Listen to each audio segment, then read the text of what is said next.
இந்த காலை வேளையிலே உங்கள் யாவருக்கும் கிறிஸ்துவுக்குள் எங்களுடைய வாழ்த்துக்களை தெரிவித்துக் கொள்கிறோம். इस सुबह के समय में आप सभी को मसीह में हम अपना स्वागत देते हैं। இந்த நாளிலும் நாம் கர்த்தருடைய வார்த்தையை கேட்க இருக்கிறோம். और आज के दिन जो है हम प्रभु का वचन सुनने वाले हैं। இப்பொழுது இருக்கிற இந்த காலகட்டத்திற்கு இப்போ இருக்கிற இந்த சூழ்நிலைகள் பிரச்சனைகள் மத்தியிலே கர்த்தருடைய வார்த்தையை நாம் கேட்பது மிகவும் முக்கியமாக இருக்கிறது. और आज के दिन में जो हालात है, जो परिस्थिति है, जो मुसीबत है, जो परेशानी है, इनमें हम प्रभु का वचन सुनना अति महत्वपूर्ण है। அவருடைய வார்த்தையை கேட்பது மாத்திரமல்ல, और केवल उसके वचनों को सुनने वाले ही नहीं, அதன்படி நாம் செய்யும் போது நடக்கும் போது और जब हम उसके अनुसार करेंगे और उसके अनुसार चलेंगे வாழ்க்கையிலே நமக்கு வெற்றி உண்டாகும். तो जीवन में हम विजय होंगे। இது ஞாபகத்தில் வைத்துக் கொள்ளுங்க. इसे ध्यान में रखिए। இதன் அடிப்படையில் நாம் இன்றைக்கு கர்த்தருடைய வார்த்தையை கேட்போம். और इसके आधार पे हम आज प्रभु का वचन सुनेंगे। வேதத்தை திருப்பிக் கொள்வோம். और वचन निकालेंगे। लूका की किताब 10வது அதிகாரம் अध्याय 10 25 முதல் 37 வரைக்கும். और वचन 25 से 37 तक। லூக்கா 10வது அதிகாரம் लूका की किताब 25 முதல் 37 வரைக்கும் வசனங்களை வாசிப்போம். और वचन 25 से हम पढ़ेंगे। அப்பொழுது நியாயசாஸ்திரி ஒருவன் எழுந்திருந்து அவரை சோதிக்கும்படி, போதகரே, நித்திய ஜீவனை சுதந்தரித்துக் கொள்ளும்படிக்கு நான் என்ன செய்ய வேண்டும் என்று கேட்டான். और देखो, एक व्यवस्थापक उठा और यह कहकर उसकी परीक्षा करने लगा, हे गुरु, अनंत जीवन का वारिस होने के लिए मैं क्या करूं? அதற்கு அவர், நியாயப்பிரமாணத்தில் என்ன எழுதியிருக்கிறது, நீ வாசித்திருக்கிறது என்ன என்றார். उसने उससे कहा, व्यवस्था में क्या लिखा है, तू कैसे पढ़ता है? அவன் பிரதியுத்தரமாக, உன் தேவனாகிய கர்த்தரிடத்தில் உன் முழு இருதயத்தோடும், உன் முழு ஆத்மாவோடும், உன் முழு பலத்தோடும், உன் முழு சிந்தையோடும் அன்பு கூர்ந்து உன்னிடத்தில் அன்பு கூறுவது போல பிறனிடத்திலும் அன்பு கூறுவாயாக என்று எழுதியிருக்கிறது என்றான்.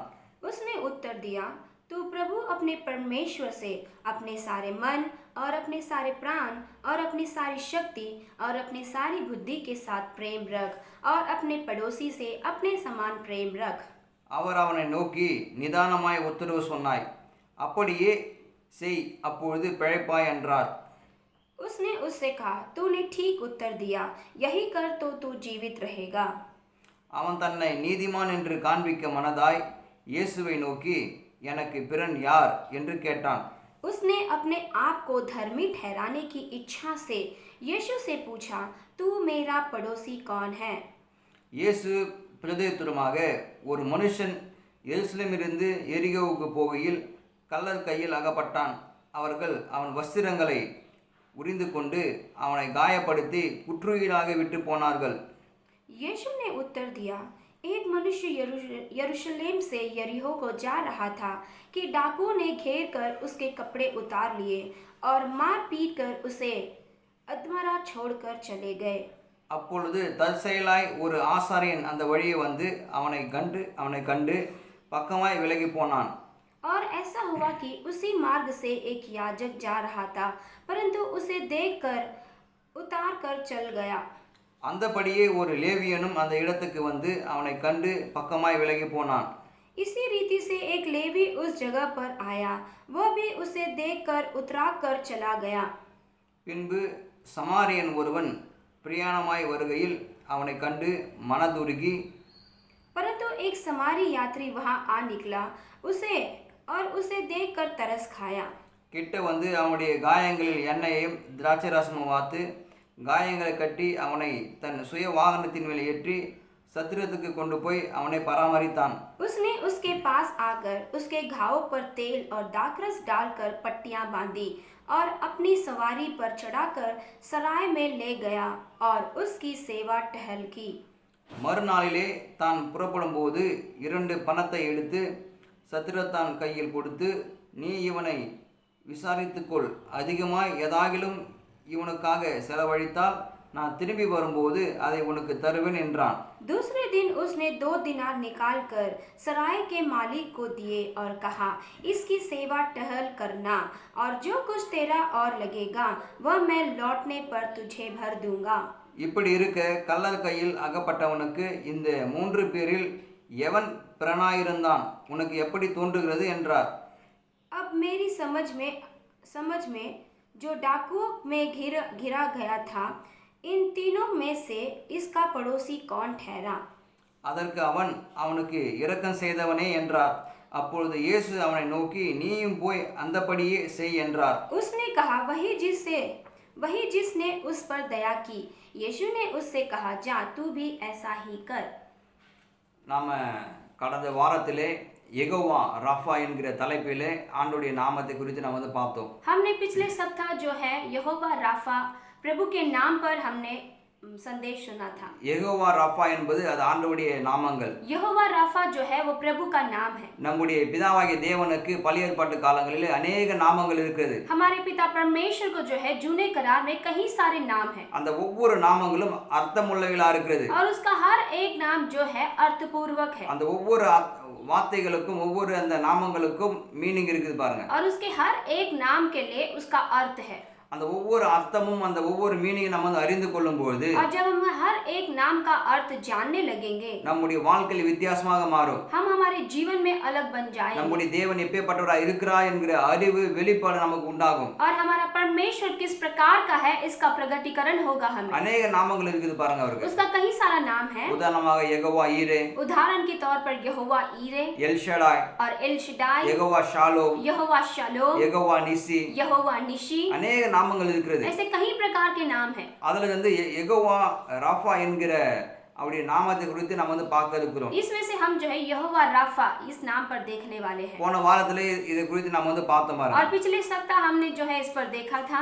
அதுல நாம் முக்கியமா நாம் பார்த்தோம். उसमें हम अति महत्वपूर्ण रूप से इसे देखा था। கடவுள் எப்படி அவர் சிலுவையிலே மரிக்கும்போது और प्रभु परमेश्वर जब क्रूस पर मर रहे थे, நமக்காக ஆண்டவராகிய இயேசு சிலுவையிலே மரிக்கும்போது जब प्रभु यीशु हमारे लिए क्रूस पर मर रहे थे, அங்க இருந்த எல்லோரையும் பார்த்து அவர் சொல்லுகிறார், பிதாவே இவர்களை மன்னியும். वहाँ जितने भी लोग थे उन सभी को देखकर प्रभु यीशु कहता है कि हे पिता इन्हें क्षमा कर। இவர்கள் செய்கிறது இன்னதென்று அறியாமல் செய்கிறார்கள், இவர்களை மன்னியும் என்று சொன்னார் और பாருங்க. उसने कहा कि ये जो कर रहे हैं ये जानते नहीं ये क्या कर रहे हैं, तू उन्हें क्षमा कर।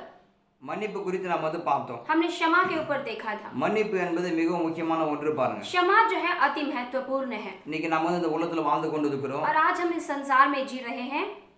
தேவனுடைய விருப்பமும் சித்தமும் கிடையாது நம்ம இது போல இருக்கணும் அப்படின்னு சொல்லி. और प्रभु की इच्छा और प्रभु की उद्देश्य नहीं कि हम इस प्रकार के रहें। பகையோடும் வைராக்கியத்தோடும், दुश्मनी के साथ, ईर्ष्या के साथ, பழிக்கு பழி வாங்குறது, बदला लेना, எல்லா விதமான கசப்பான விரோதங்கள் எல்லாம் உள்ள வச்சுன்னு இருக்குது. सारी कड़वाहट और विरोध जो हमारे प्रति हमारे भीतर रखे रहना, இதெல்லாம் ஆண்டவருடைய சித்தம் கிடையாது, அவருடைய விருப்பமும் கிடையாது. ये सब जो है प्रभु की इच्छा नहीं है। ஆண்டவருடைய விருப்பமும் சித்தமும் என்ன?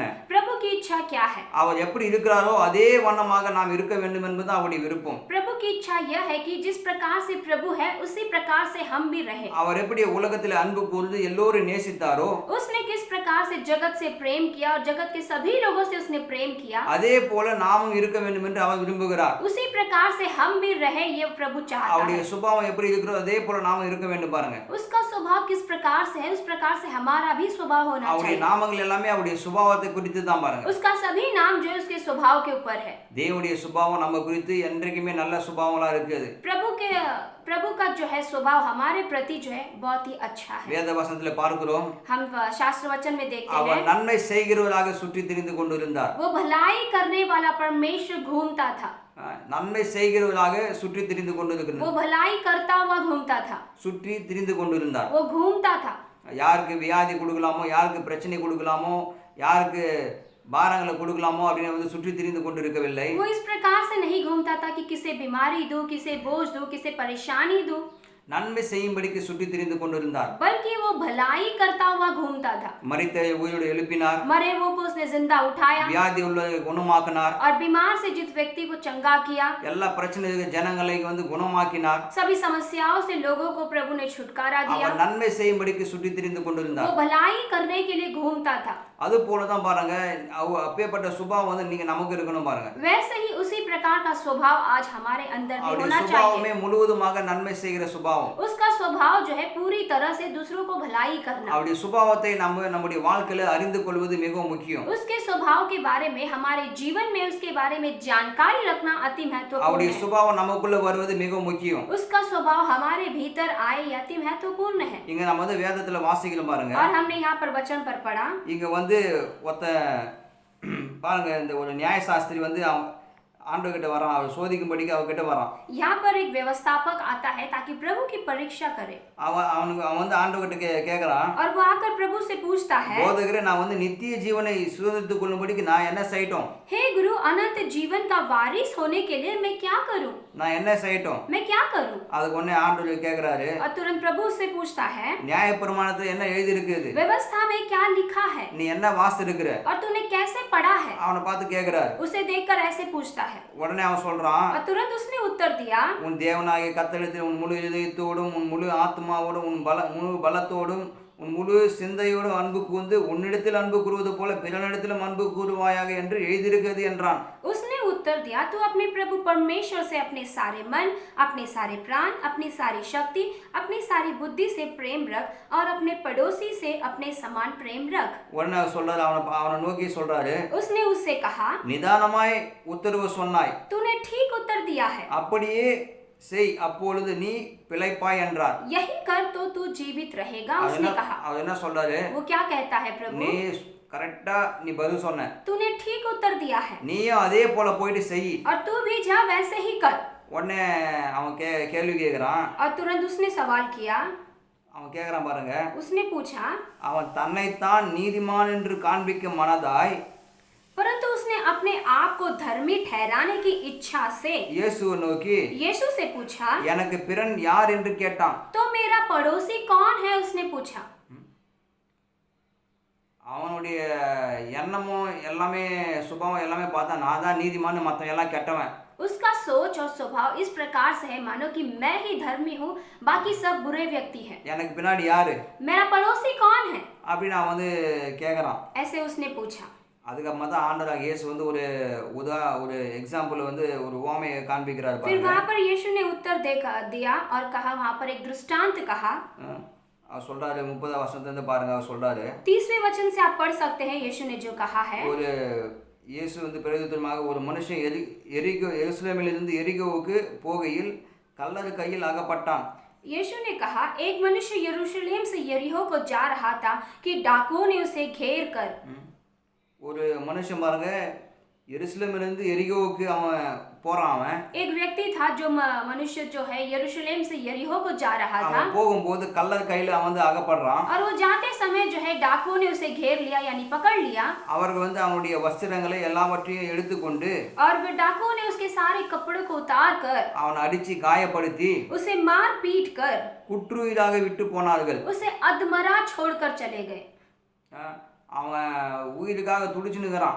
वहां पर वो अपनी जान के लिए तड़प रहा है, வலி தாங்க முடியாம उसके दर्द जो है उसे सहन नहीं कर पा रहे, துடிச்சுனுக்கிறான். वहां पे तड़प रहा है, அப்படியே விட்டுட்டு போயிடுறாங்க. और वे डाकुओं ने उसे वैसे ही वहां पर छोड़कर चले गए।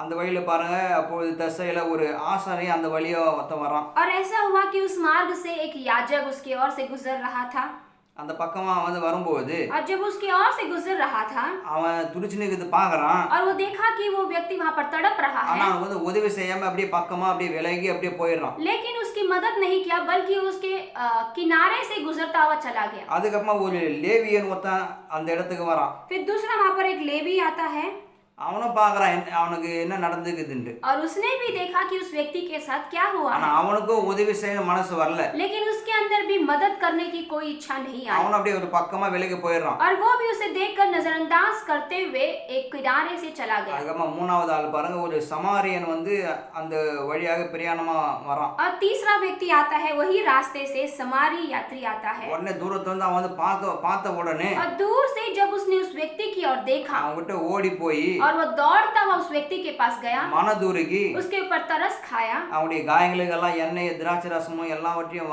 வாத்து காயங்களை கட்டி उसके घाव पर उसने तेल डाला, दाखरस डाला और पट्टियां बांधी, அவனுடைய சுய வாகனத்து மேல ஏற்றி கொண்டு और अपने खुद के सवारी पर उसे चढ़ाया, அவனை பராமரிக்கும்படி ஒரு சத்திரத்துக்கு கொண்டு போறான். और उसकी देखभाल करने के लिए एक सराय पर ले जाता है। அவனால முடிஞ்ச வரைக்கும் அவன் வந்து உதவி பண்றான். जितना हो सका उसने अपनी ओर से पूरी मदद कर दिया, எல்லாம் பண்ணிட்டு அதுக்கப்புறமா அந்த சத்திரத்தான்கிட்டயும் அவன் சொல்றான், और पूरी मदद करने के बाद फिर बाद में उस सराय के मालिक से वो कहता இவனை है, கொஞ்சம் பாத்துங்க, इसकी देखभाल कर लो, முடிஞ்ச வரைக்கும் இவனுக்கு வந்து நீங்க உதவி பண்ணுங்க, और आपसे जितना हो सके उतना इसकी मदद करिए, எவ்வளவு செலவானாலும் பரவாயில்ல, कितने भी खर्च क्यों ना हो जाए, திரும்பி வரும்போது நான் வந்து உனக்கு எவ்வளவு செலவானா அந்த பணம் நான் உனக்கு கொடுத்துறேன் और जब அப்படின்னா. मैं लौटूंगा जो जितना आपका होगा मैं आपको दे दूंगा।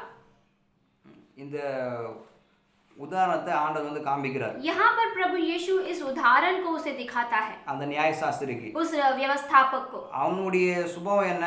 நான் தான் நல்லவன், மற்றவன் எல்லாம் கெட்டவன். उसका स्वभाव कैसा था कि मैं ही अच्छा व्यक्ति हूँ, बाकी सब बुरे हैं। அவனுக்கு காண்பிக்கும்படிக்காக தான் இந்த ஒரு உதாரணத்தை, ஒரு உவமையை ஆண்டவர் வந்து और காண்பிக்கிறார். प्रभु उसे समझाने के लिए ही यही उदाहरण को उसे बताता है, उसे सुनाता है।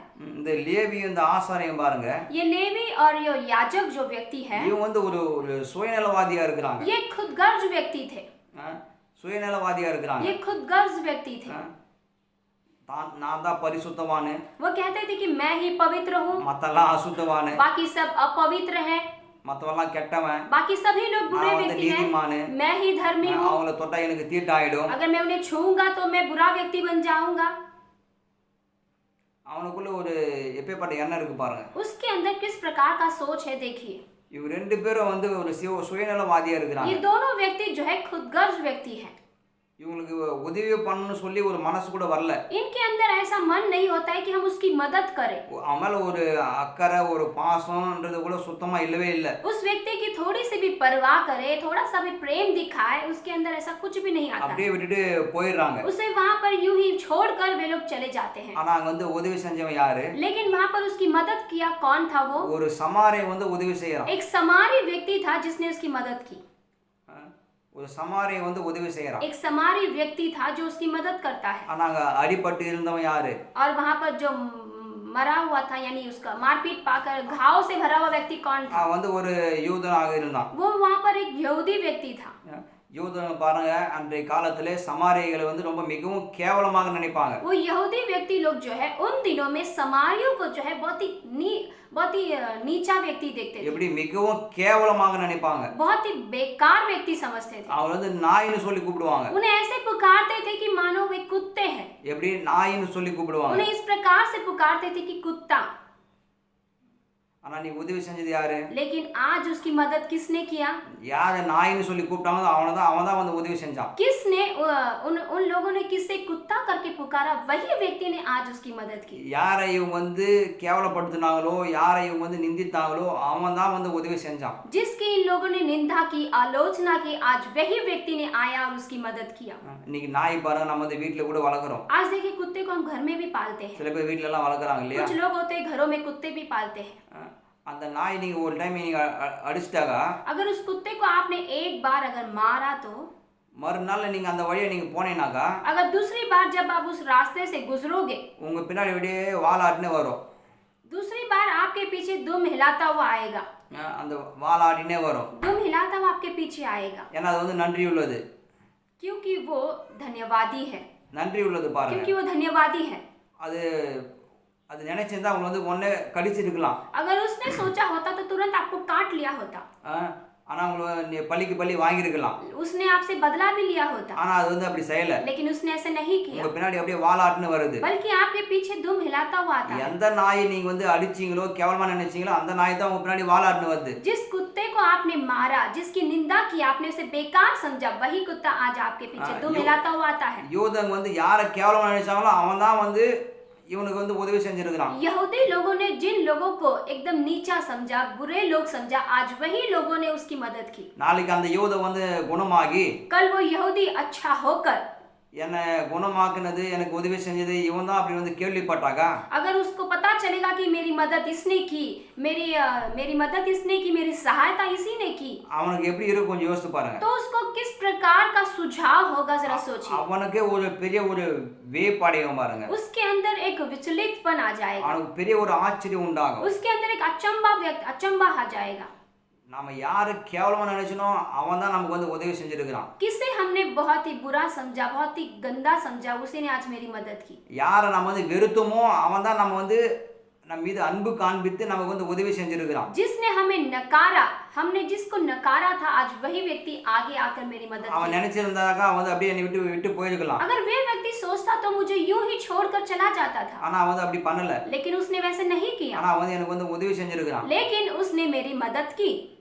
இப்போ நான் வந்து அவனுக்கு வந்து அன்பு காண்பிக்க போறேன். अभी मैं उस पर प्रेम दिखाऊंगा கட்டாயமா வந்து மாறுவான் और பாருங்க. वो जरूर वो बदलेगा। அவன் அது போல வந்து விட்டு போயிருந்தாக்கா और अगर वो व्यक्ति भी उसे यूं ही छोड़कर चला गया होता அவனுடைய तो நிலைமை வந்து மிகவும் மோசமா இருக்கும். उसकी परिस्थिति अति बेकार हो ஆனா जाती। வந்து அது போல விட்டுட்டு போல. लेकिन उसने उस व्यक्ति को यूं ही नहीं छोड़ा, அவனுக்கு வந்து உதவி செஞ்சான். लेकिन उसने उस व्यक्ति की मदद की। உதவி செய்கிற சுபாவம் அவனுக்குள்ள இருந்தது. मदद करने का स्वभाव उस व्यक्ति के भीतर था, நன்மை செய்கிற சுபாவம் அவனுக்குள்ள இருந்தது. भलाई करने का स्वभाव उस व्यक्ति के अंदर था, ஆகவே தான் அவன் வந்து நன்மை செஞ்சான். इसीलिए उसने उस व्यक्ति की भला की। இன்னைக்கு பாருங்க இந்த உலகத்துல நிறைய பேர் அது போல ஒரு சுயநலவாதியா இருக்கிறாங்க. आज संसार में कई सारे लोग हैं, बहुत खुदगर्ज व्यक्ति हैं। நம்ம எல்லாம் ஆண்டவருடைய பிள்ளைகளா இருக்கிறோம். हम सभी लोग मसीह के बच्चे हैं ஆண்டவருடைய சித்தம் அவருடைய விருப்பம் என்ன? और प्रभु की इच्छा क्या है? அவர் எப்படி நடந்தாரோ அதே போல நாமும் நடக்க வேண்டும் என்பது அவருடைய விருப்பம். प्रभु की इच्छा यह है कि जिस प्रकार से प्रभु चलता था उसी प्रकार से आज हम भी चले। அவருடைய சிந்தை எப்படி அதே போல நாமும் நம்முடைய சிந்தையும் அது போல தான் இருக்க வேண்டும் என்று அவருடைய விருப்பம். और प्रभु की इच्छा यह है कि उसका सोच किस प्रकार से है उसी प्रकार से आज हमारा भी सोच होना நாம் चाहिए। பிறக்கும் போதே பரிசுத்தமானாக நீதிமானாக பிறகல, हम जन्म लेते ही धर्मी या पवित्र व्यक्ति बनकर नहीं जन्मे, பாவியாக பிறந்தோம். बल्कि हम पापी जन्मे थे, அசுத்தவானா பிறந்தோம். अशुद्ध व्यक्ति जन्मे थे, ஆனா அவருடைய ரத்தத்தின் நிமித்தமாக நாம் வந்து நீதிமானாக ஆக்கப்பட்டோம். लेकिन उसके लहू की वजह से हम धर्मी ठहराए गए हैं। அவருடைய அன்பின் நிமித்தமாக நம்முடைய எல்லா கரைகளையும் எல்லாம் வந்து நீக்கினார் பாருங்க. उसके प्रेम के अनुसार, उसके प्रेम के कारण हमारे सारे दाग धब्बों को उसने हटाया। அவருடைய அன்பின் நிமித்தமாக நமக்காக சிலுவையிலே மரித்தார். उसके प्रेम के ही कारण वो हमारे लिए क्रूस पर मरा। அந்த சிலுவையில மரிக்கும் போது கூட அந்த எல்லாரும் பார்த்து அவர் வந்து சொல்றாரு, और जब वो क्रूस पर मर रहा था तब भी वो सभी लोगों को देखकर कहता है, அவரை வாரினால் அடித்தவர்களையும் குத்தினவர்களையும் எல்லோரையும் பார்த்து அவர் யாரெல்லாம் வந்து கேவலப்படுத்தினாங்களோ எல்லோரையும் பார்த்து அவர் சொல்றாரு, जिन किसी लोगों ने उसे मारा उन सभी लोगों को देखकर वो कहता है, பிதாவே இவங்களை செய்கிறது என்னதென்று அறியாமல் செய்கிறார்கள், இவர்கள் வந்து மன்னியும் அப்படின்றாரு. हे पिता ये जानते नहीं है कि क्या कर रहे हैं, तू इन्हें क्षमा कर। அன்றைக்கு அவர் வந்து பழிக்கு பழி வாங்கியிருக்கணும் அப்படின்னு சொல்லி அவர் வந்து செஞ்சிருந்தானா, अगर उस दिन उसने ठान ली होती कि मैं इनसे बदला लूंगा, அன்றைக்கு அவருடைய நிலைமை மிகவும் மோசம் உள்ளதாக இருக்கும். तो उस दिन उन लोगों की हालात परिस्थिति बहुत बेकार बदतर हो सकती थी। ஆனா அவர் வந்து அப்படி செய்யல. लेकिन उसने वैसे नहीं किया। மனுஷகுமாரன் உலகத்தை அழிக்கும்படிக்காக இந்த பூமியில வரவில்லை. मनुष्य का पुत्र संसार में जगत को मिटाने के लिए नहीं आया। இந்த உலகத்தை நேசித்து இந்த உலகத்துல இருக்கிற ஜனங்களுக்காக சிலுவையில மரிக்கும்படிக்காக இந்த உலகத்துல வந்தார். बल्कि वो इसीलिए आया कि जगत से प्रेम करे, जगत के लोगों को बचाए, इसीलिए वो आया था। ஆகவேதான் பாருங்க, அவர் வந்து யாரையும் அவங்க வந்து வெறுக்கல, யாரையும் அவர் வந்து அங்க பழிக்கு பழி வாங்கல. इसीलिए उसने किसी का इनकार नहीं किया, किसी से बदला नहीं लिया, எல்லோரையும் அவர் வந்து நேசித்தார். बल्कि उसने सभी से प्रेम किया, எல்லோர் மீது அன்பு और காண்பித்தார். सभी के ऊपर उसने अपना प्रेम दिखाया। ஆகவேதான் அவர் வந்து மன்னித்தார். इसीलिए उसने सभी लोगों को क्षमा किया। அவருடைய சுபாவம் வந்து அன்றைக்கு அப்படியேப்பட்டதா இருக்குது. उस दिन उसका स्वभाव उस प्रकार से था, அவருடைய சுபாவம் வந்து என்றைக்கும் மாறாது பாருங்க. और उसका स्वभाव कभी नहीं அவர் बदलता, எப்போதும் நம்மை வந்து மன்னிக்கிறார். और वो हमेशा जो है हमें क्षमा करता है, அவர் நல்ல தேவன். क्योंकि वो अच्छा प्रभु நம்ம है மீது மிகவும் அக்கறை உள்ளவராக और இருக்கிறார். हमारी अति परवाह நம்ம करता மீது है, மிகவும் கரிசனை உள்ளவராக हम இருக்கிறார். पर अति दयालु प्रभु है, நம்மை அளவுக்கு அதிகமான அன்பினால் அவர் நம்ம நேசிக்கிறார். और हमसे बेइंतहा प्रेम करता है, அவர் மன்னிக்க குணம் உள்ளவர். और वो क्षमा करने का गुणवान प्रभु है। ஆனா நாம பாருங்க அதே போல மத்தவங்க மன்னிக்க கத்துக்கணும். और आज हमें भी सीखना है कि हम दूसरों को क्षमा करें। நம்ம வந்து ஒரு சுயநலவாதியா இருக்க கூடாது. हम एक खुदगर्ज व्यक्ति नहीं होना चाहिए। மத்த வந்து என்ன வந்து பழி வாங்கிட்டா அதனால நான் வந்து அவன் திரும்ப பழி வாங்க போறேன் அப்படின்னு ஒரு வைராக்கியமா இருக்க கூடாது. दूसरे ने मुझसे बदला लिया इसलिए मैं भी उसके साथ बदला लूंगा, ये ईर्ष्या के साथ नहीं रहना चाहिए। ஏன்னா அவன் எப்படி இந்த சொல்லலாம், और वो व्यक्ति कैसे मुझे ऐसे बोल सकता है, திரும்ப அவனுக்கு நான் வந்து ஒரு பாடத்தை காண்பிக்க போறேன், मैं फिर से उसको पाठ सिखाने वाला हूँ। அது போல ஒரு இருதயம் நமக்கு இருக்க கூடாது इस பாருங்க. प्रकार का हृदय आज हमारे पास नहीं होना चाहिए, ஏன்னா நமக்கு வந்து ஆண்டவருடைய சிந்தையும் அவருடைய சுபாவம் நமக்குள்ள இருக்க வேண்டும். क्योंकि आज हमारे अंदर प्रभु का सोच और प्रभु का इच्छा होना அவர் चाहिए। எப்படி நடந்தாரோ அதே போல நாமும் நடக்க வேண்டும். जिस प्रकार से प्रभु चलता था वैसे ही हमें भी चलना चाहिए। அப்பேற்பட்ட சுபாவம் தான் இன்னைக்கு நமக்கு இருக்கணும். आज वैसा स्वभाव हमारे अंदर भी होना ஆனா चाहिए। அந்த லேவி அந்த ஆசாரியன் பாரு அவன் வந்து ஒரு சுயநலவாதியா இருக்கிறாங்க. वहाँ पर याजक और लेवी व्यक्ति थे, वो खुदगर्ज व्यक्ति निकले, உதவி செய்யறதுக்கு வந்து மனசு கூட வரல. उनके अंदर ऐसा मन नहीं हुआ ताकि हम उसकी मदद करें। இன்னைக்கு அது போல யாருடைய சுபாவம் சுபாவம் நீங்க அது போல இருக்குமானால் अगर आज इस प्रकार का स्वभाव किसी के अंदर है तो இப்பொழுது நீங்க வந்து மாற்றிக்கொள்ளுங்க. अभी आप अपने आप को बदल लीजिए। ஆண்டவரே நீங்க எப்படி சிலுவையில் எல்லோரையும் மன்னித்தீங்களோ அதே போல நானும் மன்னிக்கிறேன். प्रभु जिस प्रकार से आपने क्रूस पे सभी लोगों को क्षमा किया, आज मैं भी वैसे करूंगा। இன்னைக்கு நிறைய பேர் பாருங்க ஆசீர்வாதத்துக்காக ஜெபிக்கிறாங்க. आज बहुत से लोग जो है आशीर्वाद के लिए प्रार्थना करते हैं, ஆனா அவங்க கிட்ட வந்த மாதிரி இல்ல. लेकिन उनके पास दिखाई तो नहीं देता कि आशीर्वाद आया है। ஆனா காரணம் என்ன? लेकिन इसका कारण क्या है? அவங்க மேல ஒரு வைராகியம், ஒரு பகை, உள்ள விரோதம், இது எல்லாம் மன்னிக்காம இருக்குது. இதெல்லாம் அவங்களுக்குள்ள இருக்குது. दूसरों के प्रति ईर्ष्या, नफरत, गुस्सा, विरोध, क्षमा नहीं करना, ये सारी बातें उनके भीतर होती हैं। இது நிமித்தமாக பாருங்க அவங்க வந்து ஆசீர்வதிக்கப்படாம இருக்கிறாங்க. इसके ही कारण वे लोग आशीषित नहीं होते। அது நிமித்தமாக வந்து ஆசீர்வதிக்கப்படாம இருக்கிறாங்க. इसी ही के कारण जो है वे लोग आशीषित नहीं होते। நம்முடைய ஆசீர்வாதத்துக்கான ஊற்று என்ன தெரியுமா? हमारे आशीर्वाद का स्रोत क्या है पता है? மற்றவங்களை மன்னிப்பதுதான் இருக்குது. यह है कि हम दूसरों को क्षमा करें। மற்றவங்க நம்ம வந்து மன்னிக்கும் போது जब हम दूसरों को क्षमा करेंगे, நம்ம வந்து ஆசீர்வாதத்துக்கான கட்டுகளை அவிழ்க்கிறோம் பாருங்க. हम जो है आशीर्वादों के लिए हमारे बंधनों को तोड़ते हैं। ஆசீர்வாதத்துக்கான கட்டுகளை அவிழ்க்கிறோம். आशीर्वादों के बंधनों को तोड़ते हैं। மொத்தம் வந்து காணிக்கை போறதுக்காக வராம பாருங்க एक தேவாலயத்துல. व्यक्ति जो है भवन में आता है, मंदिर में आता है प्रभु को भेंट देने के लिए, உடனே வந்து ஆண்டவர் சொல்றாரு, और तुरंत वहां पर प्रभु उससे कहता है, போயிட்டு ஃபர்ஸ்ட் உன்னுடைய சகோதரனோட கூட ஃபர்ஸ்ட் போயிட்டு ஒப்புரவாயிட்டு வா. पहले जा अपने भाई के साथ जो कमी है उसे पूरा करके आ। அதுக்கப்புறம் வந்து காணிக்கை போடு. फिर बाद में आना मुझे दान चढ़ाने के लिए। காணிக்கை வந்து எதுக்கு போடுறோம்? हम दान भेंट क्यों देते हैं? அவர் கனம் பண்றதுக்காக காணிக்கை போடுறோம். हम प्रभु का सम्मान करने के அவரை लिए देते கனம் हैं। பண்ணும்போது और जब हम प्रभु का सम्मान करते அவர் हैं, திரும்பவும் நம்ம வந்து கனம் பண்றாரு. जब हम उसका सम्मान करते हैं, वो लौटाकर हमारा நம்ம सम्मान கொடுப்பதை करता है। காட்டிலும் மிகவும் அளவுக்கு அதிகமாக அளந்து சரிந்து விழும்படி மனுஷன் நன்றாய் அளந்து நம்முடைய மடியில போடுவாங்கன்னு வசனம் और சொல்லிருக்கு. वचन कहता है कि जितना हम उसको देते हैं उससे कहीं गुना बढ़कर दबा दबा कर हिला हिला कर मनुष्य हमारी गोदों में डालेंगे। நம்ம வந்து குறைவில்லாம வாழ்றதுக்காக, நம்ம வந்து ஆசீர்வாதமாக வாழ்றதுக்காக, क्योंकि हम कमी घटी का जीवन ना जिए, हम आशीर्वादित का जीवन जीने के लिए கர்த்தருக்கு உண்மையா இருப்பதுக்காக நம்ம வந்து கொடுக்குறோம். हम प्रभु के प्रति सच्चे रहने के लिए देते हैं, ஆசீர்வாதத்துக்காக நம்ம வந்து வழியை திறக்கிறோம். और हमारे आशीर्वादों के लिए हम रास्ता खुला करते அதுக்கு हैं। ஆண்டவர் என்ன சொல்றாரு? और उसके लिए நீ प्रभु क्या कहता है? ஆசீர்வாதமாக இருப்பதற்கு நீ ஃபர்ஸ்ட் போயிட்டு ஒப்புரவாயிட்டு வா. आप आशीषित रहने के लिए यानी आशीर्वाद पाने के लिए जाओ, पहले अपने भाई के साथ जो कमी है उसे पूरा करके आओ। இன்றைக்கு நாம் வந்து ஆசீர்வாதமாக இருப்பதற்கு आज हम आशीषित रहने के लिए மற்ற வந்து தாராளமா நம்ம வந்து மன்னிக்கணும். हम दूसरों को जो है बड़े बड़े दिल के साथ उन्हें क्षमा करना எந்த है। ஒரு பகையும் விரோதமும் எதுவும் இருக்கக்கூடாது. कोई ईर्ष्या, कोई बदलाव, कोई नफरत हमारे भीतर नहीं होना நாம் வந்து चाहिए। கடவுள் கிடையாது மத்தவங்க வந்து நியாயம் தீர்க்கிறதுக்கு. हम प्रभु नहीं है ताकि हम दूसरों का न्याय करें, அது வந்து அவருடைய வேலை, அவர் பாத்துக்குவாரு. वो उसका काम है और वो उसे देख लेगा। நம்முடைய வேலை என்ன? बल्कि हमारा काम क्या அவர் है? என்ன சொன்னா நம்ம வந்து எப்படி இருக்கணும்னு சொல்லி, और प्रभु ने कैसे कहा कि हम किस प्रकार से रहें। அது போல தான் நாம் இருக்கணும் பாருங்க. आज हम भी वैसे ही होना चाहिए। அது போல தான் நாம் இருக்கணும். आज हम भी वैसे ही होना चाहिए। அப்படிதான், அப்படி இருக்கும்போது தான் और जब हम वैसे रहेंगे அவரை போலவே நம்ம வந்து நடக்க ஆரம்பிக்கிறோம். तो हम भी प्रभु के जैसे चलने वाले बनेंगे, அவரை போல நம்ம வந்து மன்னிக்கிறவர்களாக, और उसके जैसा क्षमा करने वाले, அவரை போல நம்ம வந்து நேசிக்கிறவர்களாக, उसके जैसे हम भी प्रेम करने वाले, இப்படிதான் நம்ம வந்து இருக்கணும் பாருங்க. ऐसे हमें होना चाहिए। ஏன்னா அவர் வந்து குணமாக்குகிற கர்த்தர். क्योंकि वो चंगा करने वाला प्रभु है। யெகோவா ராஃபானா அவர் வந்து சுகத்தை தருகிற கர்த்தர், குணமாக்குகிற கர்த்தர். यहोवा राफा यानी कि उसका अर्थ यह है कि प्रभु चंगा करता है। இன்னைக்கு அநேகர் வந்து நீங்க குணமாகாம இருக்கிறதுக்கு காரணம் இது கூட ஒண்ணு பாருங்க. आज बहुत से लोग चंगाई क्यों नहीं पाते, उसमें यह भी एक कारण है மற்ற வந்து மன்னிக்காம இருக்கிறதுனால தான். कि वो दूसरों को क्षमा नहीं करते। இன்னைக்கு நீங்க யாராக இருந்தாலும் சரி, आज आप जो कोई भी हो, எப்பேற்பட்டவர்களா இருந்தாலும் சரி, किस प्रकार के व्यक्ति हो, இன்னைக்கு உட்கார்ந்து ஆண்டவர்கிட்ட ஜெபிங்க. आज बैठे और प्रभु के सामने प्रार्थना நீங்க करिए மத்தவங்கள வந்து மன்னிங்க. और आप दूसरों को क्षमा करिए।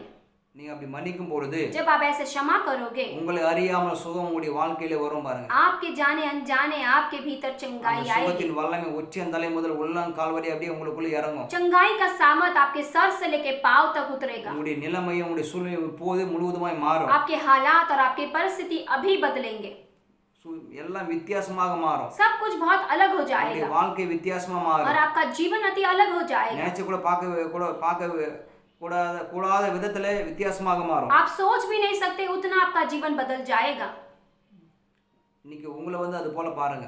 आज अपने आप को इस प्रकार से देखिए மத்தவங்கள வந்து மன்னிங்க. और दूसरों को क्षमा करिए। உங்களை வந்து ஆண்டவரை போல பாருங்க. अपने आप को प्रभु के समान देखिए, அவரை போல வாழுங்க. उसके जैसा जीवन जिए। அப்போதான் பாருங்க உங்களுடைய வாழ்க்கையில் எந்த ஒரு ஆசீர்வாதம் தடையா இருக்காது. तभी आपके जीवन में कोई आशीर्वादों के लिए रुकावट नहीं எந்த होगी ஒரு வியாதி உங்களுடைய சரீரத்தில் இருக்காது. और कोई बीमारी आपके शरीर में नहीं होगी। எல்லா விதத்திலும் நீங்க வந்து ஆசீர்வாதமாக நீங்க வந்து வாழ முடியும். हर एक क्षेत्र में जो है आप आशीषित जीवन जी सकते हैं। என்னைக்குமே நான் வந்து ரைட்டு மற்றவங்களாம் தப்பு அது போலலாம் பார்க்காதீங்க. और कभी भी इस प्रकार से मत देखिए कि मैं ही सही हूँ और दूसरे व्यक्ति गलत है। இந்த நியாயசாஸ்திரி வந்து அப்படிதான் பார்க்கறான் பாருங்க. और ये व्यवस्थापक जो व्यक्ति है वो इसी प्रकार से देखता है। நான் தான் கரெக்ட் மற்றவங்களாம் தப்பு. मैं ही सही हूँ और दूसरे लोग गलत है। நான் தான் நீதிமான். और मैं ही धर्मी हूँ। நான் மற்றவங்களாம் நீதிமான் அல்ல। और दूसरे लोग धर्मी व्यक्ति नहीं है। அப்படி அவன் வந்து பார்க்கறான்। ऐसे देखता है वो। ஆனா அது போல வந்து நாம வந்து இருக்க கூடாது பாருங்க। लेकिन हमें इस प्रकार से नहीं होना चाहिए। मतलब வந்து பழிக்கு பழி வாங்குறது, दूसरों के साथ बदला लिया जाए। லேவியராகமம் பாருங்க 19 அதிகாரம் 18 வசனம் சொல்லுகிறது। लेवी व्यवस्थापक में देखिए आप 19वें अध्याय में 18 नंबर के वचन में பழிக்கு பழி வாங்காமலும் உன் ஜன புத்திரர் மேல் பொறாமை கொள்ளாமலும் உன்னில் நீ அன்பு கூறுவது போல் பிறனிலும் அன்பு கூறுவாயாக, நான் கர்த்தர்। पलटा न लेना और न अपने जाति भाइयों से बैर रखना, परंतु एक दूसरे से अपने ही समान प्रेम रखना, मैं यहोवा हूँ। ஆண்டவர் என்ன சொல்றாரு பாருங்க। देखिए प्रभु यहाँ पर क्या कहता है, பழிக்கு பழி வாங்காம இரு। बदला ना लो यानी पलटा ना लो किसी से। உன் ஜன புத்திரர் மேல உன்னுடைய வீட்டில் உன்னுடைய மனைவியான இருக்கட்டும், உன்னுடைய கணவனாக இருக்கட்டும், உன்னுடைய பிள்ளைகளாக இருக்கட்டும், உன்னுடைய நண்பர்களாக இருக்கட்டும், யாராவது இருக்கட்டும், அவன் மேல பொறாமை கொள்ளாத। अपने जाति भाइयों से यानी अपनी पत्नी हो या पति हो, बच्चे हो या भाई हो, जो कोई भी हो, आप उनके ऊपर बैर मत रखिए। நிறைய பேருக்கு ஒரு பொறாமை இருக்குது பாருங்க। आज बहुत से लोगों के अंदर जो बैर होता है, பழிக்கு பழி வாங்கணும்னு துடிக்கிறாங்க। वे लोग तड़प रहे हैं कि मैं उससे बदला लूंगा। இப்படிப்பட்ட சுபாவமெல்லாம் நீங்க வந்து உடையணும் பாருங்க। आज इस प्रकार का स्वभाव जो आपके अंदर टूटना चाहिए। ஆண்டவர் போல ஒரு சுபாவம் நமக்குள்ள வரணும்। प्रभु के समान स्वभाव आज हमारे अंदर होना चाहिए। உடனே ஆண்டவர் சொல்றாரு பாருங்க, நீ வந்து உன்னில் நீ அன்பு கூறுவது போல பிறனிலும் நீ வந்து அன்பு கூறுவாயாக। एक दूसरे से प्रेम, अपने ही सम्मान रखना। நீ உன்னில் அன்பு கூறுவது போல பிறனிலும் அன்பு கூறுவாயாக। जैसे आप अपने आप से प्रेम रखते हो वैसे ही दूसरों से भी प्रेम रखिए। தன்னை தானே நீ எவ்வளவு நேசிக்கிற, जैसे तुम अपने आप से कितना प्रेम करते हो, அதே போல மத்தவனை நேசி। उसी प्रकार से दूसरों से भी प्रेम करिए। அதுக்கப்புறமா கடைசியில சொல்றாரு, நான் வந்து கர்த்தர்। फिर आखिरकार वो कहता है कि मैं यहोवा हूँ। அவர் என்ன சொல்ல வராரு? वो क्या कहना चाहता है? கர்த்தர்பா, मैं यहोवा हूँ भाई, மாறாதவர், मैं कभी नहीं बदलता। என்றைக்கும் எப்போதும் நான் வந்து மாறாதவர்। आज कल हमेशा सर्वदा मैं कभी नहीं बदलता। இன்றைக்கு நான் நேசிக்கிற கர்த்தர் என்றைக்கு உன்னை நேசிப்பேன்னு காமிக்க வராரு वो பாருங்க। दिखाना चाहता है कि आज यहोवा जो मैं तुमसे प्रेम करता हूँ, मैं सर्वदा तुमसे प्रेम करता ही रहूंगा। எப்போதும் நான் வந்து உனக்கு அன்பு காண்பிப்பேன்। मैं हमेशा तुम पर प्रेम दिखाता ही रहूंगा। ஆகவேதான் சொல்ல நான் வந்து கர்த்தர் அப்படி சொல்ல வராரு। इसीलिए वो कहना चाहता है कि मैं यहोवा हूँ, என்றைக்கும் மாறுவதில்லை। मैं कभी नहीं बदलता। மாற வேண்டியது யாரு? और बदलना किसको है? நாம தான் மாறணும் பாருங்க। हमें ही बदलना है। நாம மாறாத வரைக்கும் எதுவுமே மாறாது। जब तक हम नहीं बदलेंगे तब तक कुछ नहीं நான் बदलेगा। மாறும்போது தான் எல்லாமே மாறும்। जब हम बदलेंगे तब ही सब बदलेगा। ஆனா நீங்க உலகம் வந்து தப்பா புரிஞ்சு வச்சிருக்காங்க। लेकिन आज संसार उल्टे प्रकार से समझ चुका है। கர்த்தரை மாத்ததுக்காக குறியா இருக்காங்க। वे लोग इस उद्देश्य में है कि हम प्रभु को बदलेंगे। கர்த்தரை எப்படியாவது ஒரு புளிய மரத்தை போல உலுக்கி எப்படியாவது அதை வந்து மாத்திரணும் அப்படின்னு ஒரு வைராகியமா वे இருக்காங்க। लोग इस ईर्ष्या के साथ है कि हम किसी भी प्रकार से प्रभु को बदल देंगे, जैसे कि पेड़ को हिलाते हुए वैसे प्रभु को हिलाकर हम बदल देंगे। இம்லி का झाड़ने சொல்றோம் हिंदीல பாருங்க। हिंदी में कहते हैं कि इमली का झाड़, அந்த इमली का पेड़। புளிய மரத்தை எப்படி உலுக்குறோமோ जैसे हम इमली के पेड़ को हिलाते हैं, பரலோகத்தையே உலுக்கி ஆண்டவர் வந்து மாத்திரலாம்। वो सोचते हैं कि उसी प्रकार से हम स्वर्ग को हिलाकर प्रभु को बदल देंगे। ஆனா வந்து சொல்றாருப்பா நான் வந்து மாறாதவர்। लेकिन प्रभु कहता है कि भाई मैं कभी नहीं बदलता। மாற வேண்டியது நீதான்। लेकिन बदलना जिसको है वो आपको। கர்த்தர் வந்து அவர் என்றைக்கும் மாறாதவர்। प्रभु जो है वो कभी नहीं बदलता। அவர் நம்மை நேசிப்பதிலே என்றைக்கும் மாறாதவர்। वो हमसे प्रेम करने में कभी नहीं बदलता। அவர் வந்து பாரபட்சம் இல்லாதவர்। वो भेदभाव नहीं करता। ஒருத்தனை அதிகமா நேசிக்கிறது ஒருத்தன் கம்மியா நேசிக்கிறது அது போல கிடையவே वो கிடையாது। इस प्रकार से नहीं प्रेम करता कि किसी को ज्यादा और किसी को कम। எல்லோரையும் ஒரே லெவலாக ஒரே சரி சமமாக தான் நேசிக்கிறார். वो सभी को एक ही दर्जे से प्रेम करता है। ஊழியக்காரர் எப்படி நேசிக்கிறாரோ அதே போல தான் விசுவாசிகளை நேசிக்கிறார். जैसे प्रभु सेवकों से प्रेम करता है उसी प्रकार प्रभु विश्वासियों से भी प्रेम करता है। விசுவாசிகள் எப்படி நேசிக்கிறார் அதே போல எல்லா ஜனங்களையும் நேசிக்கிறார். और जिस प्रकार से प्रभु विश्वासियों से प्रेम करता है उसी प्रकार से प्रभु सभी लोगों से प्रेम करता அவருடைய है। அன்பு எல்லாத்துக்கும் ஒரே லெவல் தான். और उसका प्रेम जो है सभी के लिए एक समान है। ஒருத்தருக்கு அதிகம் ஒருத்தருக்கு கம்மி அது போல और கிடையாது. वो इस प्रकार से नहीं करता कि इसको ज्यादा और इसको कम। வீட்ல பாருங்க பெரிய பிள்ளைக்கு ஸ்பெஷலான அன்பு சின்ன பிள்ளைக்கு அன்பு இல்லை அப்படிதான் வீட்ல பாக்குறாங்க. आप घर में देख सकते हैं कि बड़े बेटे को कुछ खास प्रेम होता है और छोटे बच्चों को कुछ अलग प्रेम होता है। சில பேர் சின்ன குழந்தை அதிகமா நேசிப்பாங்க பெரிய பிள்ளை அதிகமா நேசிக்க और कुछ மாட்டாங்க. लोग ऐसे होते हैं कि छोटे बच्चों से ज्यादा प्रेम करते हैं और बड़ों से थोड़ा कम प्रेम ஆனா करते ஆண்டவர் हैं। அது போல கிடையாது. लेकिन प्रभु ऐसे प्रेम नहीं करता। அவருடைய பார்வையில யாருமே ஒரு தனிப்பட்ட நபர் யார் அப்படின்னு சொல்லி ஒரு ஸ்பெஷலான ஆள்னு சொல்லி யாருமே இல்ல. प्रभु की नजरों में ऐसे नहीं कि ये मेरे लिए खास व्यक्ति है मैं इसलिए खास प्रेम करूं। நாம எல்லோரும் அவருக்கு ஸ்பெஷல் தான்.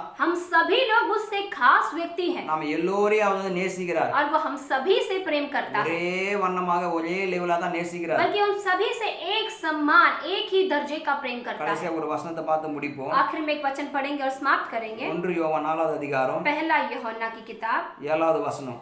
4 अध्याय वचन 7। 1 யோவான் 4 7வது வசனம். पहला यूहन्ना 4 अध्याय और वचन 7। அற்புதமான ஒரு வசனம் பாருங்க. बहुत ही अद्भुत वचन है। பிரியமானவர்களே ஒருவரில் ஒருவர் அன்பாயிருக்க கடவோம் ஏனெனில் அன்பு தேவனால் உண்டாயிருக்கிறது அன்புள்ள எவனும் தேவனால் பிறந்து அவரை அறிந்திருக்கிறான். हे प्रियो हम आपस में प्रेम रखें क्योंकि प्रेम परमेश्वर से है। जो कोई प्रेम करता है वह परमेश्वर से जन्मा है और परमेश्वर को जानता है। அதுக்கப்புறமா இன்னும் 8வது வசனம் சொல்லிருக்கு பாருங்க. और उसके बाद 8वें वचन में कहा गया है அன்பில்லாதவன் தேவனை அறியான் தேவன் அன்பாகவே இருக்கிறார். जो प्रेम नहीं रखता वह परमेश्वर को नहीं जानता क्योंकि परमेश्वर प्रेम है। யோவான் சொல்றாரு பாருங்க. देखिए यूहन्ना यहाँ पर कहता है யோவான் விசுவாசிகளுக்கு நிருபமாக எழுதுறாரு. यूहन्ना जो है विश्वासियों के लिए जो पत्र लिखता है அது ஆண்டவராகிய இயேசுவுடைய அன்பை அவர் கண்டு ருசி பார்த்து அவர் எழுதுறாரு பாருங்க. वो प्रभु यीशु के प्रेम को देखा है उसने और उसका स्वाद लिया है वो व्यक्ति ने। அவர் சொல்றாரு பிரியமானவர்களே ஒருவரில் ஒருவர் அன்பா இருங்க. वो कहता है कि हे प्रियो आपस में प्रेम रखो। எப்படி இருக்கணுமா ஒருத்தர் அன்பா இருக்கணுமா. कैसे रहना चाहिए आपस में प्रेम रखो। ஏன்னா இந்த அன்பு உலகத்துல உண்டான அன்பு கிடையாது. क्योंकि ये प्रेम जो सांसारिक प्रेम नहीं है। இந்த உலகம் பாருங்க இந்த உலகத்துல காண்பிக்கிற விதத்துல அன்பு கிடையாது. संसार में जिस प्रकार से प्रेम दिखाया जाता है उस प्रकार का प्रेम नहीं है। அன்பு உலகத்துல உண்டானது கிடையாது. और ये प्रेम संसार में उत्पन्न नहीं हुआ है। இந்த அன்பு தேவனால் உண்டா இருக்கிறது. ये प्रेम जो है परमेश्वर से जन्मा है। அன்புள்ள எவனும் தேவனால் பிறந்து அவரை அறிந்திருக்கிறான். जो कोई प्रेम करता है वह परमेश्वर को जानता है। அன்புள்ள எவனும் பாருங்க தேவனால் பிறந்திருக்கிறானா. जो कोई प्रेम करता है वो परमेश्वर से जन्मा है।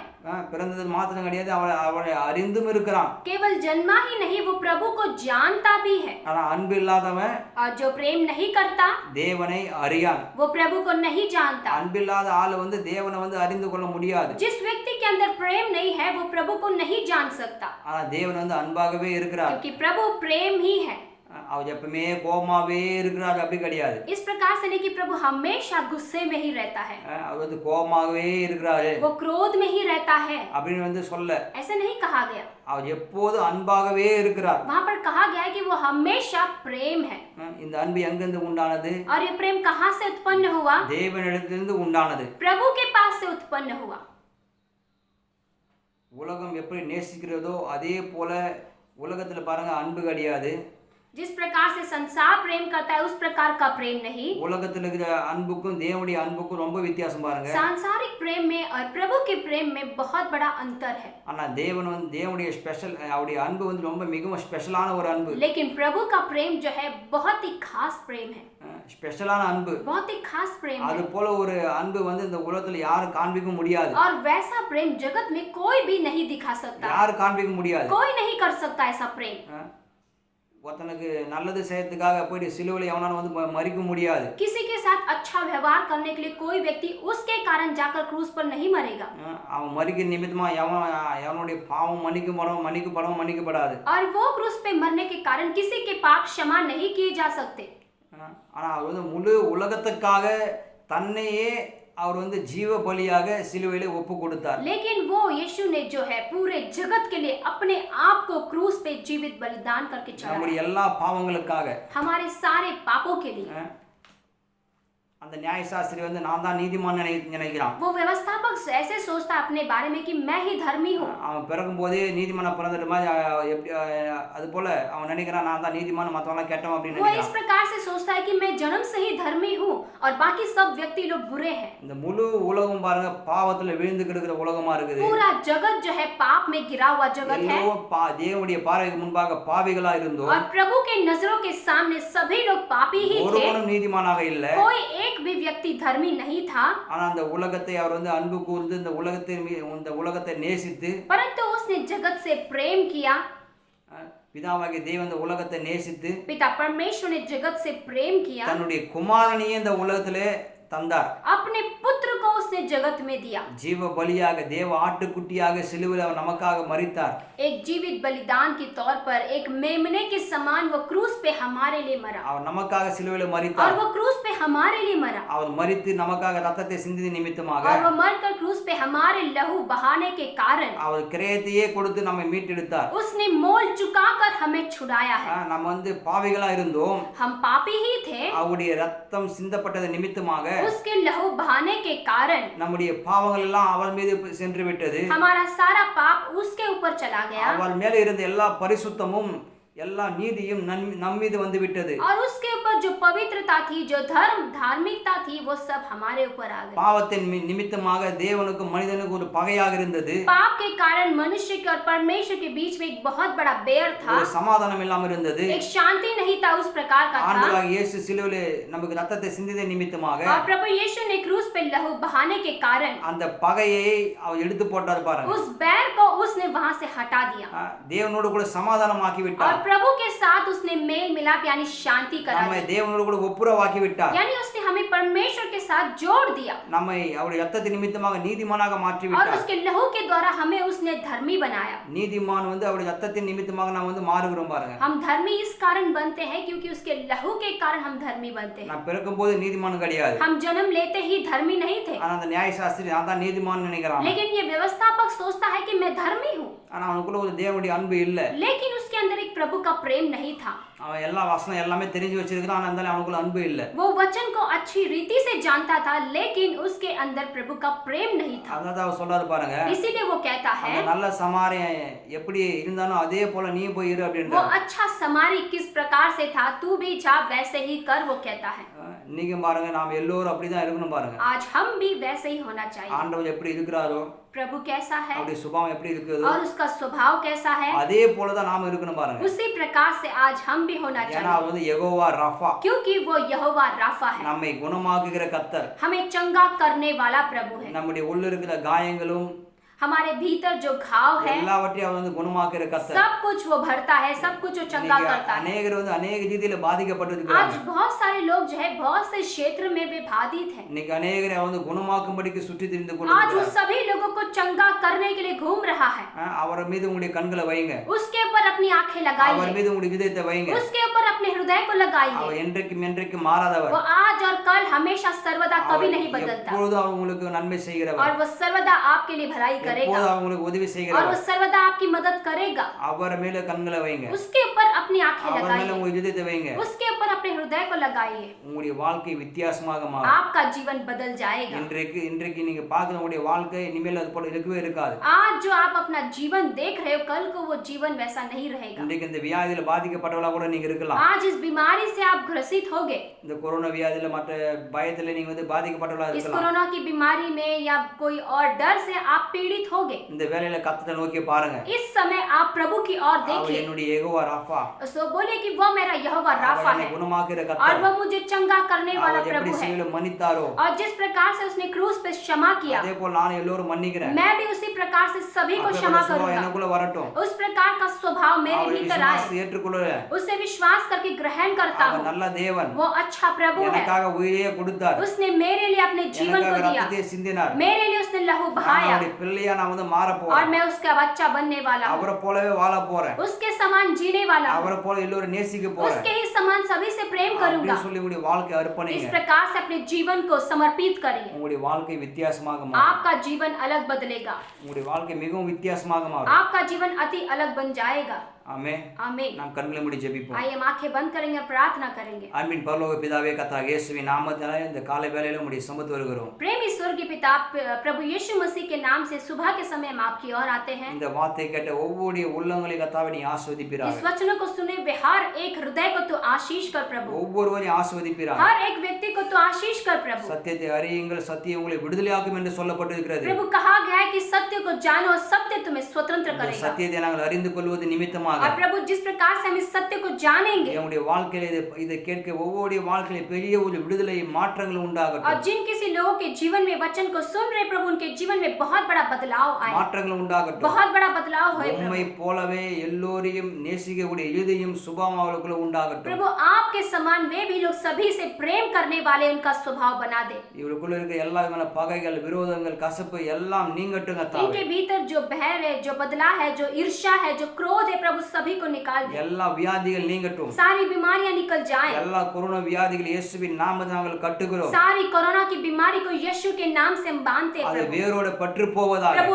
जड़ से उखड़ जाए। நாங்கள் சபிக்கிறோம் இயேசுவின் हम यीशु நாமத்தில். के नाम से उसे श्रापित करते இந்த हैं। உலகத்துல வியாதியில பல விதமான பிரச்சனையில பாதிக்கப்பட்ட எல்லா ஜனங்களையும் இப்போதே நீர் குணமாக்குவீராக. प्रभु इस संसार में जितने भी लोग इस बीमारी से ग्रसित है, पीड़ित है, समस्याओं से पीड़ित है, उन सभी को तू चंगा कर प्रभु, நீ யெகோவா ராஃபாவாக இருக்கிறீர். क्योंकि तू यहोवा राफा நீ है, குணமாக்குகிற கர்த்தர். तू चंगा करने वाला प्रभु है। இப்போது ஒவ்வொருவரையும் நீ குணமாக்கினபடி நமக்கு ஸ்தோத்திரம். अभी तूने हर एक व्यक्ति को चंगा किया, இந்த धन्यवाद प्रभु। சத்தியம் ஒவ்வொரு உள்ளங்களில் ஆழமாய் பதியட்டும். प्रभु ये सच्चाई हर एक हृदय में गहराई में बस உம்முடைய जाए। வார்த்தையின்படி வாழட்டும். प्रभु तेरे वचनों के अनुसार जिए। உம்முடைய வாழ்க்கையிலே சமாதானம் உண்டாகட்டும். प्रभु उनके जीवन में शांति हो, ஆசீர்வாதங்கள் உண்டாகட்டும். आशीर्वाद हो प्रभु, எல்லா நன்மைகள் உண்டாகட்டும். सारी भलाइयां हो प्रभु। சிலுவையிலே நீ எவ்வளவுக்காய் செய்து முடித்த எல்லா ஆசீர்வாதங்களுடைய வாழ்க்கையின் பங்காய் மாறட்டும். प्रभु क्रूस पर जो कुछ आशीर्वादों को तूने लाया है प्रभु, सभी इनके जीवन का भागी हो जाए। இந்த ஆராதனை ஆரம்பம் முதல் முடிவரை முழுவதுமாய் கர்த்தாவே நீ வழிநடத்தினபடி நமக்கு நன்றி प्रभु इस சொல்லுகிறோம். आराधना को पूरी तरह से तूने चलाया है, धन्यवाद। உமக்கு எல்லா துதி கன மகிமை செலுத்துகிறோம். सारा आदर गौरव महिमा हम आप ही को देते हैं प्रभु। இயேசுவின் நாமத்தில் ஜெபிக்கிறோம். यीशु के नाम से हम प्रार्थना करते हैं। ஆண்டவராகிய இயேசு கிறிஸ்துவின் கிருபையும் प्रभु यीशु मसीह की कृपा பிதாவாகிய தேவனுடைய அன்பும் और पिता परमेश्वर का प्रेम, பசுத்த ஆவியானவருடைய அன்பின் ஐக்கியமும் पवित्र आत्मा की मीठी सहभागिता என்றைக்கும் என்றைக்கும் நித்திய நித்தியமாக நம்மோடு கூட தங்கி இருப்பதாக. आज कल हमेशा हमारे साथ बनी रहे। ஆமென். आमीन। கர்த்தர் தாமே உங்களை ஆசீர்வதிப்பாராக. प्रभु ही आप सभी को आशीष करे।